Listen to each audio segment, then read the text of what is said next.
ሰላም ጋይስ እንዴት ናችሁ?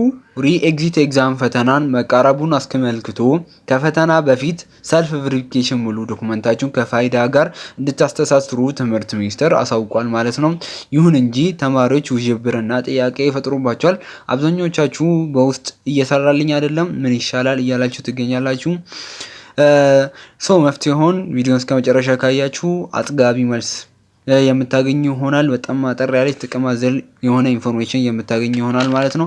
ለቻናላችን አዲስ ከሆናችሁ ሰብስክራይብ፣ ቪዲዮን ደግሞ ላይክ በማድረግ ይጀምሩ። ለኤግዚት ኤግዛም ተፈታኞች ሼር አድርጉላቸው።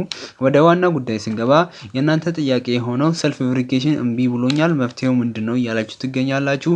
ወደ መፍትሄው ስንገባ እምቢ ያላችሁ ከዚህ ቀደም ኤግዚት ኤግዛምን ተፈትናችሁ እንደነበር እና ከዚህ በፊት ሰልፍ ቬሪፊኬሽን ስላረጋችሁ ነበር። አሁን ደግሞ የኤግዚት ኤግዛም ስለምትፈተኑ ድጋሜ ማድረግ ላይኖርባችሁ ይችላል። አሁን ላይ መረጋጋት ይኖርባችኋል ማለት ነው።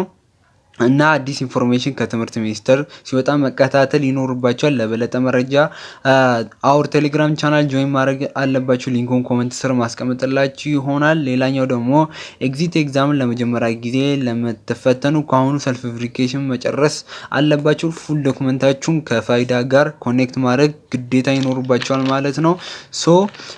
አሰራሩ ያልገባችሁ በቀጣይ ቪዲዮ እንዴት ኮኔክት እንደምታደርጉ የማሳያችሁ ይሆናል። እስከዛው ድረስ ሰብስክራይብ ማድረግ ይጠበቅባችኋል ቪዲዮ እንዲደርሳችሁ። እስከዛው ድረስ ደህና ሁኑ።